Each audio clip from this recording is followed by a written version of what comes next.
क्या आपने कभी सोचा है कि भगवान विष्णु का अगला अवतार कौन होगा? क्या आपने कल्कि अवतार का नाम सुना है? वह अवतार जो कलयुग का अंत करेगा। आज हम जानेंगे वह दिव्य रहस्य जो हजारों वर्षों से पुराणों में छिपा है। कल्कि कौन है, उनका आगमन कब और कैसे होगा? आइए इस आध्यात्मिक यात्रा पर चले। भगवान विष्णु ने अब तक 9 प्रमुख अवतार लिए हैं, परंतु 10वां अवतार अभी प्रकट नहीं हुआ है। वह है कल्कि अवतार जो कलयुग के अंत में आएगा। शंभल ग्राम में विष्णु यशा नामक ब्राह्मण के घर एक बालक जन्म लेगा।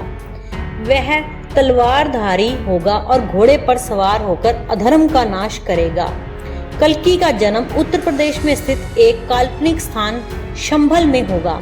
उनके पिता होंगे विष्णु यश, एक पवित्र ब्राह्मण। उनका पालन पोषण साधना, धर्म और वेदों के वातावरण में होगा। वे बाल्यकाल से ही अन्याय से चिढ़ने लगेंगे। उनके मन में करुणा और धर्म की भावना प्रबल होगी। जब वे बड़े होंगे वे पर्वतों में जाकर कठोर तपस्या करेंगे। उनकी तपस्या से प्रसन्न होकर ब्रह्मा, विष्णु और शिव उन्हें शक्ति देंगे। भगवान शिव उन्हें दिव्य रत्नमाला तलवार देंगे। ब्रह्मा उन्हें धर्म का ज्ञान देंगे और विष्णु उन्हें धर्म संस्थापन का अधिकार देंगे।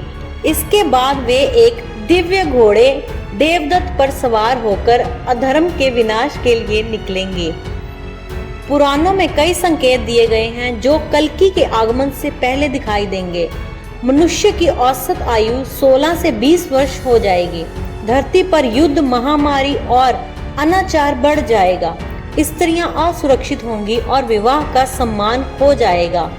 धार्मिक स्थल व्यापार के केंद्र बन जाएंगे। जलवायु परिवर्तन से अकाल, बाढ़, आग और तूफान होंगे। क्या आपने गौर किया है?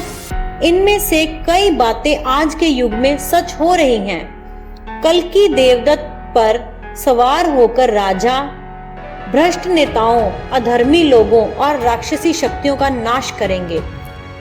उनकी तलवार से अधर्म स्वयं जल उठेगा। वह संसार को पाप से मुक्त करेगा और पृथ्वी को फिर से सात्विक बनाएगा। उन्होंने कई महान राक्षसों का भी वध करना है। जब पापियों का नाश हो जाएगा तब पृथ्वी को फिर से जीवन मिलेगा। नदियां स्वच्छ हो जाएंगी, पशु पक्षी निर्भय होंगे और मनुष्य का जीवन सात्विक और शांति पूर्वक होगा। सत्य, धर्म, करुणा और भक्ति फिर से मूल आधार बनेंगे। यहाँ कोई भेदभाव, अन्याय या अत्याचार नहीं होगा। तो मित्रों, कल्कि अवतार कोई काल्पनिक कथा नहीं है, बल्कि एक चेतावनी है, एक संकेत है कि हम अपने कर्मों को सुधारें। भगवान ने भविष्यवाणी कर दी है, अब निर्णय हमारे हाथ में है। अगर आपको ये गहरी जानकारी पसंद आई हो तो वीडियो को शेयर करें और अगली कड़ी के लिए जुड़े रहें। जय श्री विष्णु, जय कल्कि भगवान।